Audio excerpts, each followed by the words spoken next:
What's up, you guys? My name is Michael Streight. I'm 20, almost 29 years old, getting close to 30. And got a beautiful wife, two little boys that are 14 months apart, 2 years old. And my youngest, Josiah, is going to actually be 1 on October 18th. Dude, we were just, me and Alicia were talking last night, like, how old is Michael? And you answered the question, dude. 29, yeah. It's been, I guess, 6 years since you were here, College Station? Yep, pretty much, yeah. So great seeing you. You're here for Faith RX weekend. Yes. You know, it's like a homecoming. It is. You and Sophie. I didn't share this in our small group, but I was remembering the first workout you had, and we talked about your tattoo, Jeremiah 29:11. Yep. And, you know, it was so cool because I think when you and I met would have been like 2012. Yes. Okay. And if I look back in my like faith journey, like it was still early. Like I really honestly just started reading my Bible in 2011. And so when I saw your tattoo, it was just like, oh, and I asked you what verse is that, you know, which kind of just signaled my, you know, newness as a believer because so many people know what Jeremiah 29:11 is. And you answered it, and, you know, and the more I got to know you and then your family and like, wow, it's just been so cool, man. Yeah, and what's crazy is that verse was due to, you know, my mom having 3 miscarriages after my second sister was born, and her and my dad not feeling led to have any more, and she read that verse and felt like God was calling them to try again, and they ended up getting blessed with 2 kids because I have a twin sister. And so just to know that, like, because of that verse, like, God's brought my twin sister around here, and then kind of come full circle, we decided to name my oldest son, my firstborn, Jeremiah. Wow. And his middle name is Raymond after my dad, which is also my middle name. And so to see just like, you know, the progression and just the path that God's kind of placed and just how that verse and that name has become so distilled within myself and my family and now my son, it's just so cool. Oh, I love it, man. So we could start in a lot of different places, but I think let's just start with what brings you to College Station this weekend. Why are you here? Yeah, so Sophie and I are here for the Faith RX camp and event, so it's just like so much stimulus and emotion for us. Again, kind of coming full circle. Our first weekend apart from both of our boys, and just the longest we've been away from them since Josiah was born a year ago. And then also, you know, this gym was where Sophie and I first met. It was the first CrossFit gym I was a part of, where I started my CrossFit journey and coaching. My cousin Becky Conzelman, who's the founder of Faith RX, is really the one that even brought me to CrossFit, and that's what led me to finding this gym, and just immediately feeling the presence of God in this space was like just where I knew I needed to be. And then the deeper I dove into the community and the struggles and like, oh man, this workout's going to be so hard, the more I saw just how this correlated to like our biblical journey of going through trials and tribulations and using the courage and strength from other people to help assist you to get through a journey in life, but in this case like a workout, and coming out successful and like, yes, I did it. And then for Sophie and I, after we started dating, we started one of the very first Faith RX chapters here in College Station. And so, you know, Charlie, you reached out to us and some of the crew from the Faith RX leadership team to kind of invite and ask Sophie and I to be here this weekend. And so for some of you guys that don't know, Becky passed away just about 2 years ago from a sudden brain aneurysm at 47 years old, and still so hard to grasp and fathom. But it's just so cool to see, and just even sitting down and seeing the Faith RX app and all these people that are here and the lives that have impacted, and just I know for a fact she's looking down and just smiling and knowing that this small little seed that God planted in her heart back in 2011 and her starting it in 2013, to see how much it's grown. Yes, it was by her acting on that purpose and seed that God planted, but it's his work that's been done. Yeah, and I feel like the word that comes to mind is what Guido said yesterday, legacy. Yeah. You know, here's a person in Becky whose legacy continues to live, right, through the seed that God planted in her heart of Faith RX. And, you know, she's no longer here, but it didn't stop God from using the movement, right? Yeah. And so, and I just love, Alicia has said this on multiple times, how many, like every time we have heard Guido talk about Faith RX, which was at BCS Classic when we did the panel, Thursday night we had a little intimate gathering that he shared with some people at BoomFit. And then last night, he always honors Becky from such a sincere place, and just, you can feel it. So, well, let's shift gears. So you guys are here for the camp, very special weekend, your first weekend away from your 2 kids. Yeah. You know, thanks Mom and Dad, right? Shout out, Ray and D. Let's go back, and before College Station, I mean, you've been an athlete all your life, right? So like, how did your journey start with fitness? What was that relationship like? And kind of dive into, you know, what I remembered you sharing with me, like the identity wrapped around performance and high school and, you know, sports and all that stuff. Totally. Yeah. So since I can remember, I say we, cause I kind of bring in, I guess, my twin sister in on that. Just being super athletic. The joke is that my oldest 2 sisters got the vocals and the strengths and just being amazing vocalists, and my dad as well.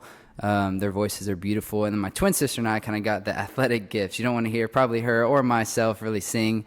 And so since we can remember, it's just always been sports. For me, it was football, track, basketball. As I got into high school, it was more just that focus on football. And even more so because of my strength and ability was just my dad's discernment and blessing and just guidance on like putting me into combines, putting me into camps, like doing performance course. Like since I can remember getting into a group of coaches and athletes that were helping make me a better football player and within my strengths. And so leading out of high school, that led into trying to pursue college football, but I grew up around Texas A&M because my oldest sister went here, and I went to a really big high school, and so I just didn't have a desire to go small and play small. I wanted to be a part of a bigger community and a bigger school just because I love being around people. And so as I got into college and out of football, I started working out. And some people may not know this, but for a small period of time, I actually took some performance-enhancing supplements just because I wanted to get stronger and bigger, and I had a lot of an identity of like, man, I just want to look good and feel good and be big. And I look back at some pictures of that time, and I was like, man, I was just blown up and red, and it was not where God wanted me. And I ended up then finding CrossFit. So if somebody's listening and maybe they're younger and maybe they're kind of in that spot, and you're 29 now, which feels, I know for you, it feels like a life ago. Yeah. Because now you're married, you've got 2 kids, like, but for some people, it's like very real, right? This desire to, whether it's performance-based or insecurity or goals, you know, like when you're in that space, taking you back in time, and were you doing something that ultimately you knew you shouldn't have been doing? Yeah, for sure. And I think there was a lot of red flags because I was having to take other stuff to help combat, to not have side effects from what I was taking. And it was just so fleeting and so empty, going into the gym, lifting by myself or lifting maybe with another guy, but still having headphones in. And it was a trick to try to get somewhere faster when really all it was doing was just slowing me down. And you said it was a short time, so obviously you stopped pretty quickly. What was it that like made you stop? Yeah, I think the fear of the side effects, and then also this unrealistic reality of the way I thought I was going to turn out to look and feel didn't come out that way. And so I think that can correlate to a lot of things, obviously, that we probably pursue in this world that don't plan out the way we think they're going to, kind of in this fantasy that we may create. But then after that, I think, God used that as an opportunity to then, after that stopped, was when I found College Station CrossFit and got into this community and got around people that had a similar vision and goal. And by perseverance and hard work over a few years, I got stronger and more fit and more powerful and aesthetically, not even focusing on aesthetics, but all around and across the board better than I've ever felt, looked, and also my strength and endurance. So you mentioned Becky kind of introducing you to CrossFit. Yes. Becky was at the CrossFit Games multiple years. So how did you learn about CrossFit? And you kind of mentioned you came here, but when was the first time you heard about it? I guess just from Becky, like she was really at her individually competitive best around that 2011, 2012 time, I believe. And, we were really close. She's my cousin. And as she was kind of getting just at her competitive best. Like as we would talk on the phone and have family gatherings, she's like, oh, you need to go find CrossFit. You're not doing football anymore. Like, go find a gym near you, go try it out. And I was like, what is this thing? And ended up, finding this place. Yeah. So. And so when you first got here, like, describe like the first 6 months. Oh my gosh, man. I think it was like trying to drink from a water hose. Like, I was so excited and saw so much joy and opportunity to like try to better myself, and also weakness where I was not good at a lot of things. I think you probably remember I did I think I was probably 2 or 3 months in and did the in-house competition over in Bryan. And there's a specific picture, and I even posted it in 2018 when I competed at regionals, of me doing an overhead squat on my toes with my elbows bent, and the bar was 75 pounds.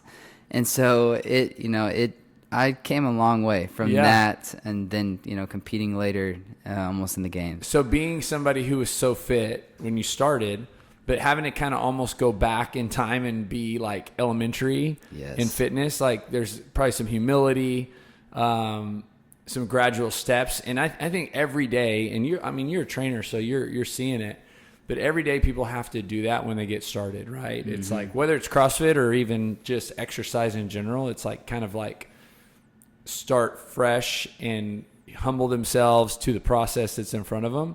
So like how long did it take you to get your regionals? You said, when did you go? 2018. 18. So started CrossFit 2012. Yeah. Regionals 5 years later, like, which anybody listening that's not familiar with what that would mean. I mean, regionals, what I would call it like a semi-professional level of the sport. Yeah. So it'd be like going from playing like junior high football to college football. Yeah. You know what I mean? To be able to make it to college football, you got to be good. Yeah. Regionals, you got to be good. So like that 5-year journey of learning skills and getting stronger and building work capacity, like if you can summarize that process, like what did it teach you? How did you stick with it? Like what kept you working out and committed to it? Because let's be honest, it's easier for you to go do something that you can be good at right away. Yeah, amen. I think where my mind initially goes, and kind of what we spoke at our meeting this morning with some of the Faith RX leaders, was kind of getting into that uncomfortable space of like, man, if there's something we truly want to get better at, like we're going to have to make some sacrifice, like a little bit. If I want to lose weight, I'm going to probably have to not eat McDonald's or Whataburger as much. I'm going to probably need to eat a little healthier. But then taking it a step further, especially within the CrossFit community, is that word community. Like there's no way that I would have been able to push myself and become a better athlete without guys like Matt Haynes and Todd and all these other guys that I saw that were better than me in certain lifts and movements and modalities, that I was like, I need to train with them. They're going to sharpen my iron. They're going to make me better. They're going to keep me accountable to be here. And they're going to continue to push me and encourage me to be the best version of myself. Yeah, and you were doing it, like you said earlier, with headphones on by yourself. Yeah. And then to shift from going by yourself working out. And some people still do that, right? Like they go to the gym and it's their time. And I don't want it to sound like I'm judging that person, but how did you see different results and enjoyment from doing it with others comparatively to on your own? Totally. I think, I have so much respect for people that continue to work out on their own or whatnot, but most times if they're still working out on their own, there's probably some sort of plan, let's say goal that they're trying to reach. And so there's a purpose of that journey they're trying to walk, or, to get the results they're wanting through that program. Hopefully that's the plan. And so, I think for myself, as I continue to get better and I saw more of my strengths and my weaknesses, I saw that I thrived and flourished best with people that were better than me and that I could try to compete with in a healthy way. I ended up going and competing at regionals on a team because I knew personally, like, I did not do as well on my own competing. I thrive better in environments where I know people are relying on me to do my best work, so that they could go, or that, that transition on a team. Yeah. As I'm hearing you too, and as we're sharing this, I like kind of I could see value because I like going out for a run by myself and just disconnect, right? It's like so peaceful and just going out for a run. I also like getting up in the morning and oftentimes doing a little workout in the garage, just kind of like turning on my own worship music. And there's something nice and peaceful about being alone in that moment. But what I've learned is those workouts, and sometimes I do that on like a Sunday because the gym's not open, pale in comparison to what I experience when I'm in a group. In the classes, I always push harder. I enjoy being around the other people, the high fives. So it's like, I love this like blend of both, but there's different things that I gain from my individual workouts, if we want to call it that, compared to my community workouts, which, you know, we are at Faith RX weekend. And I know that this isn't a Faith RX podcast, but tying that to our walk with Jesus, right? There's value in getting up or having time with Jesus, like one-on-one in God's word, in prayer, but then in a small group setting, when you're around other people, there's so much value and you're going to gain so much from, you know, the small group aspect. Yeah, totally. So, okay. So I guess that kind of covers like the 2000, we'll call it CrossFit beginnings, 12, 13 to 18 regionals. Yeah. When did you guys have a baby? Oh man, we had Jeremiah August 13th, 2020. Okay, so at some point, I don't think you ever got the dad bod, did you? No. Okay, because you're fit. I mean, you've been working out. But I am curious because I remember when you say guys like Todd, Matt, Cameron McClung, you remember, like, I remember you guys, and, you know, here I am still in the same place and doing the same thing. The youth continues to be youth, right? Yeah. But then I'm like, in my mind, I know at one point these guys are going to have kids. Life's going to be a little different. When was that shift for you? Like, oh my gosh.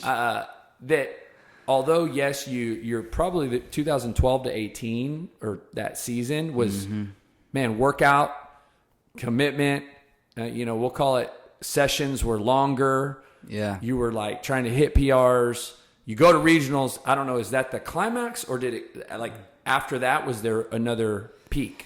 No, that was definitely the peak. I was just joking with Billy, one of the leaders here, as we were kind of working through the snatch progression. I said, man, did you ever have a moment in your life where you realized all your best or like heaviest lifts were behind you? And he laughed. He's like, yeah, that was a long time ago. I was like, I'm experiencing that right now.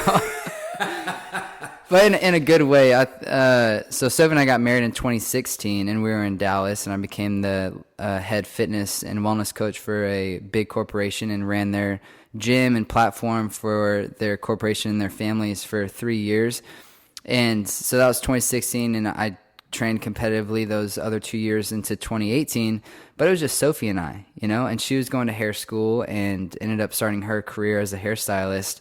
And we had a lot on our plate, but we didn't have the, you know, with kids and a dog and all of those things. And so after 2018, I moved into a lead position role at another higher end training facility.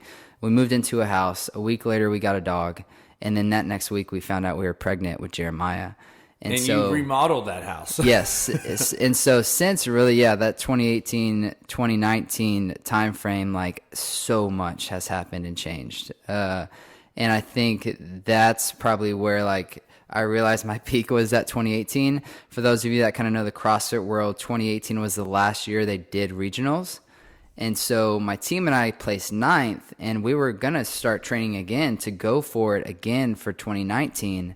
But then they changed it to the sanctionals, and you can make the super teams. And then we got pregnant, and I was like, guys, I'm out. Yeah. So, okay, for most people, they don't realize the commitment, like, from a CrossFit. Like, we can look at golfers, and we can kind of almost like say, okay, obviously to be that good, you got to do this. Yeah. You can look at people in the NFL, and you can say, obviously, to be that good, you got to do this. But, like, when you look at CrossFit, I don't necessarily think people understand what it takes to be at the level that, even to be at regionals, right? So, like, what... Yeah.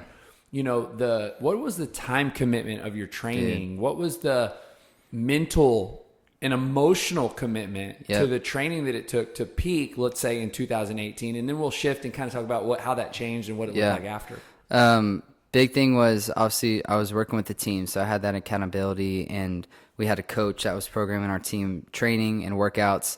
And then also I knew I needed to outsource some other stuff that I wasn't good at or just didn't have the mental capacity and energy to put towards. So one of my good buddies, I ended up bringing on as my nutrition coach. And so I was only eating like 3,000 calories a day. He's like, dude, I've got some of my girls that are eating more than you. So I upped my intake to 5,000. And so I was eating nonstop. Would coach the 6 a.m. class at the corporation. I would work out after that from about 7 to probably almost 9. And then as we got closer into the season, I would also do another session at the end of the day. So I would train for anywhere from 3 to 4.5 hours a day.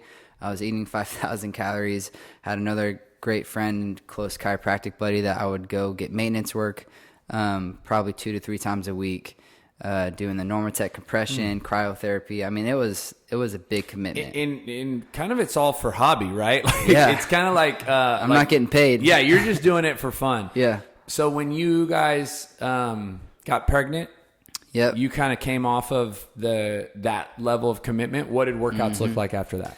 Oh man, a lot of humbleness. I think of like I'm just working out to work out now. Like there's not this end goal, and really even more so as I left that corporation in the November of 2018, and then moved into this lead trainer role in this personal training space. It was more of my clientele, like 40 to 65, more of this functional fitness, pain-free approach. And so over these past 3 years, from 2018 to now 2021, my style of training and coaching has really transformed a lot as well. To just more of this kind of functional approach, training to be pain-free, feel strong, feel good. Yeah, so it's almost like your maturity in that area really helped you in your craft, like in your career. Yes. And so at any point would you say that you were like not into it, or have you maintained that like motivation to exercise? And yeah, I think like just accepting and realizing the chapters of life, like that was kind of going to the joke I just made about my best strengths or list being behind me. Like I'm okay with that, and saying that out loud is still like I'm telling myself that. But just realizing that wasn't something that I could uphold and do forever. It was such a great time and joy that I'll have and be able to look back at. But there's so much more joy in this new chapter of life as a father and a business owner and a husband that really need a lot of my attention and priority. And training that much and as much as I was just isn't a part of that priority anymore. Yeah, there's only 100% of you available. Yeah. And now you've got other areas that you got to give. Totally. But that doesn't change the fact that, you and I still have the same amount of time in a day, 24 hours. I know I'm sleeping for some of those, 6 to 8, depending on the boys waking up in the middle of the night. But we've got the same time. How are we being diligent with it? But fitness, for sure, is still a priority to me. And it's an outlet and all those things. This year, I'm actually doing a 1,000,000-meter challenge on the rower. On the Concept 2 rower. Wow. And so I had a buddy, again, that accountability, and that we are rowing 1,000,000 meters on the rower. So most of my training this year has been on the rower. So what does that break down to a week? It comes out what every do you have to get in? 365 days. It's 2,740 meters every day. Wow. So 2,800 meters a day. Yeah. So I ended up just trying to round that up to like 3,000. I'm actually about 150,000 meters ahead of pace, but I'm trying to finish. You're 150,000 meters ahead? Yes. So we've got about 2.5 months left, obviously, of this year. We're in October of 2021. I'm trying to finish by the end of this month. So I'm at 924,000 meters right now. What time of day do you do it, and how do you break it up? It depends really just kind of with my training schedule of personal training with my clients and kids, but I'm usually doing it probably first thing earlier in the morning after some of my early clients, or like later at night. Just a 3,000 meter?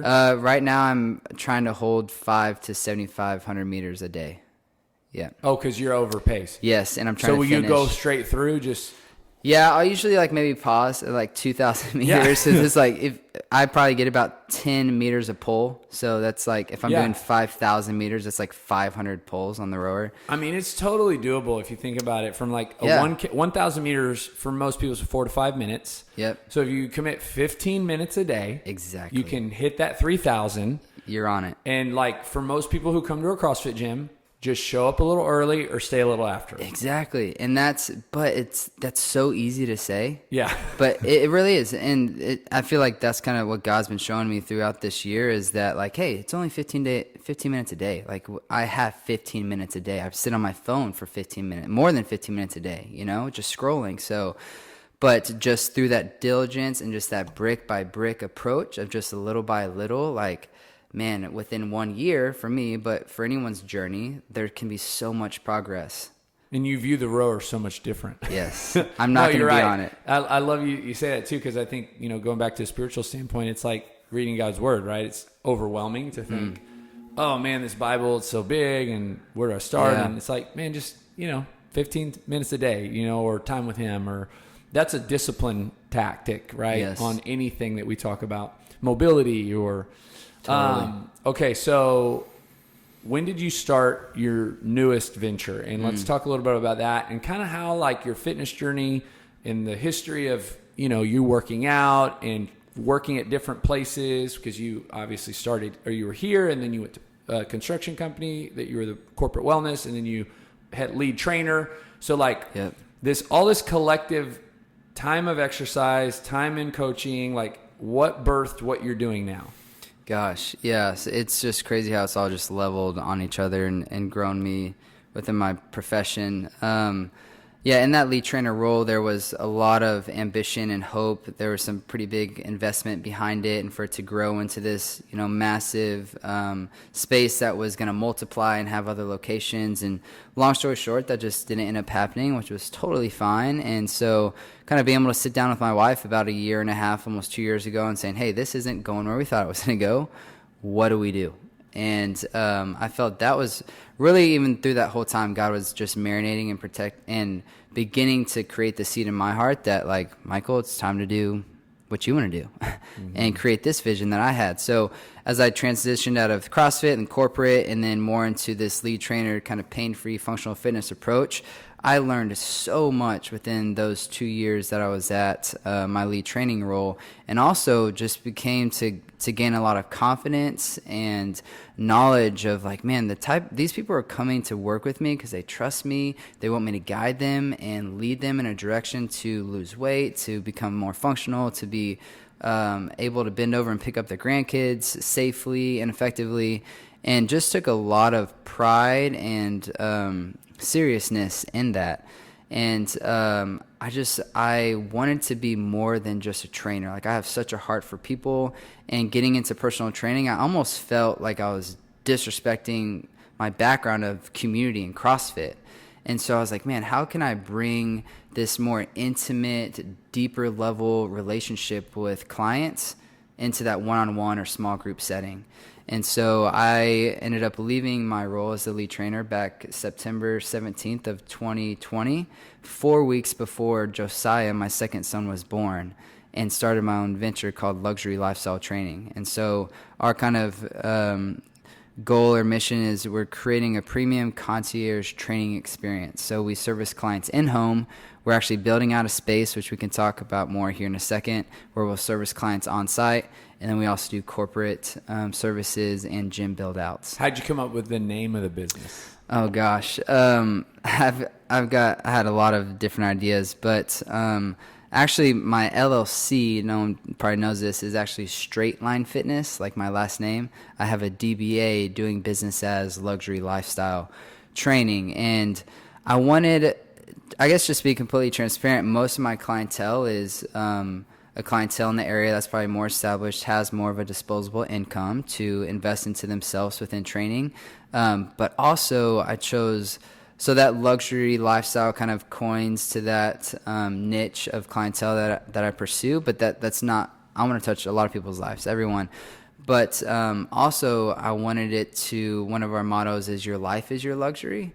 And I think we all have this life in this body that we should treat as a luxury that God's given us, and use it and move it in a healthy, luxurious way that glorifies Him, but also the goals that we want to pursue. Yeah.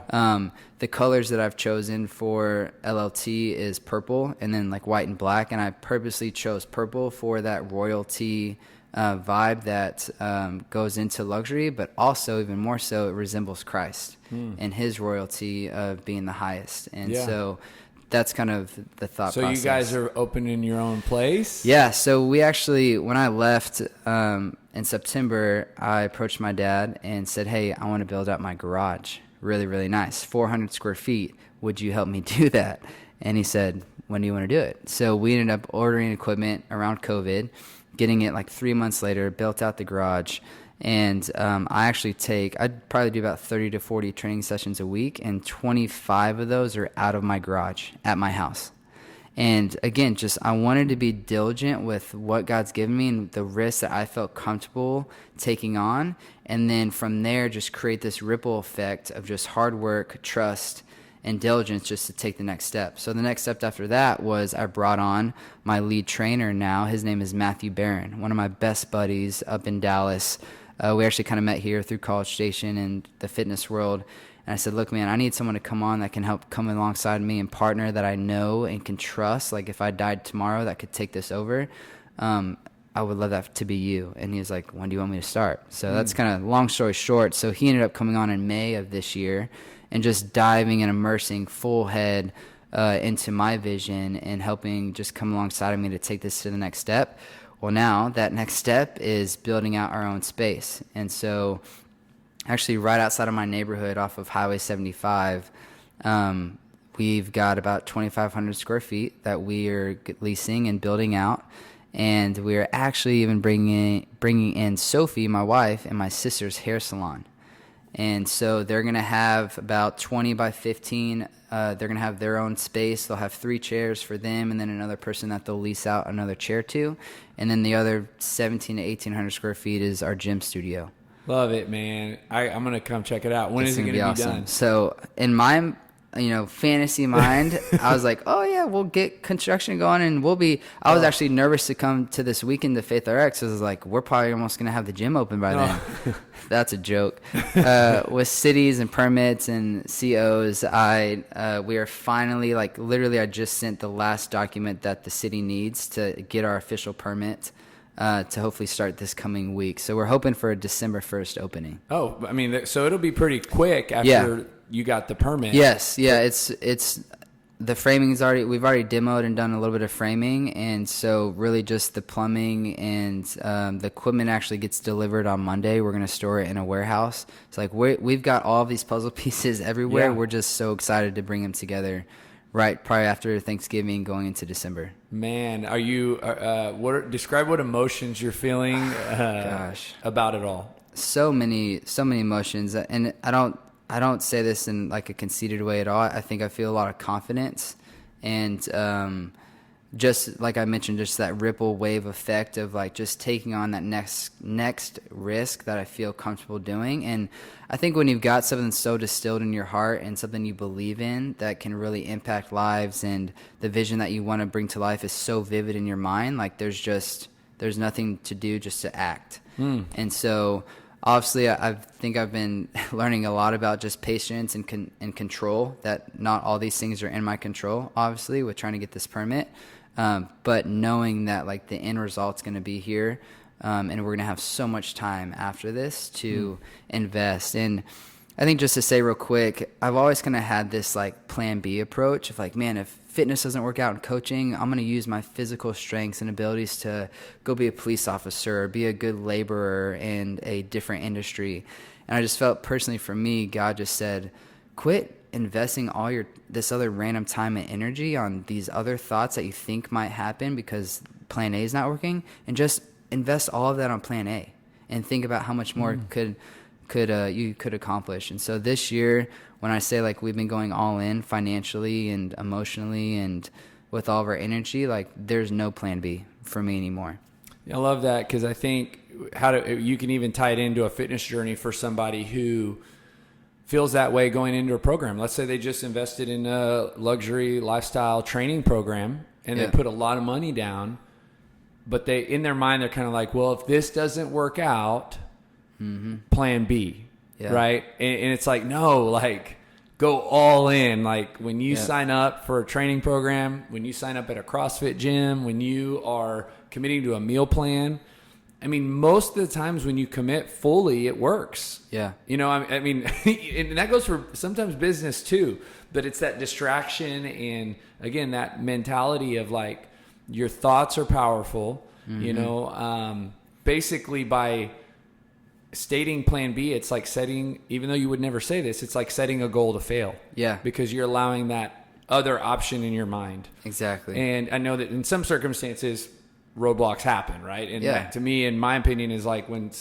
a big giant roadblock happens, that's God telling us, hey, pursue another path, you know? Totally. But on that note, you know, to kind of almost bring this full circle in closing, the coolest thing is, right, like I remember you being here. You've had leadership traits. We've talked about you starting businesses, and you've got such a beautiful family, such a great example in your family. You know, I believe you've been an entrepreneur since this first time I met you, right? Yeah. So it's no shocker to me. It's cool to see it all kind of go down the path. I love that you went and worked somewhere and you experienced some other experiences and environments that now you are prepared and equipped to do what you're doing, as opposed to just going into that immediately. Totally. And so, but going back to kind of the podcast, it's Building Better People. I believe you were here when we kind of really came up with that slogan. It was around 2013 when Sarah and Andy were here. And it was, you know, for me, it was huge, right? Because it put into words my why, right? Yes. The purpose. And then it became a kind of how do I transcend that purpose into the staff and into the community? And how does it become something that we really live by? And the podcast was kind of just an effort to really just help remind people of why we do what we do, because everybody has a story. And we hear people share their testimonies or their fitness journeys on this podcast, and we've had 250 or so that people are basically sharing, you know, in the podcast how working out makes them a better version of themselves. So for you, Michael, and now in your experience as a trainer, you know, what does building better people mean? Like if you hear those three words, or how is it true in your life? Man, kind of Matthew and I have these three words that have continued to come out of our mouths, and what we're kind of building our pillars on with LLT are our three I's. It's intentional, interactive, and intimate. And I guess for me, like I just said, you know, I've always had this desire to be more than just a trainer. And so we want to be intentional within our training, our conversation, intimate and interactive with the community. And we just feel like those three things are what kind of embody like our heart and our heartbeat of what we're wanting to do and accomplish. And so I think our goal is just to be able to impact people's lives in those three ways that we hope, yes, they're coming in to work out and feel better about themselves, but we want to make such a deeper impact in that way. And I think that can go within fitness and any other realm of like, if we just have this kind of bigger third bird's eye view mindset of the things that we're doing and saying and the actions that we're putting out into the world and the community have a bigger impact than just ourselves or this self-reflection of what we're trying to accomplish so people can encourage or say you did a great job. Like there's so much more impact that can happen when you have that bigger bird's eye view of how it affects the community and the other people. And that's, you know, we have just been given gifts and feel led to do that through the fitness space. And I would just encourage anyone else that no matter what space that you're in, like you're there for a reason, and there's a bigger goal and objective that I believe you should probably try to pursue and kind of just ask and step back and see how you can make a bigger impact. Love it, man. Yeah. So great having you. Thanks, Michael.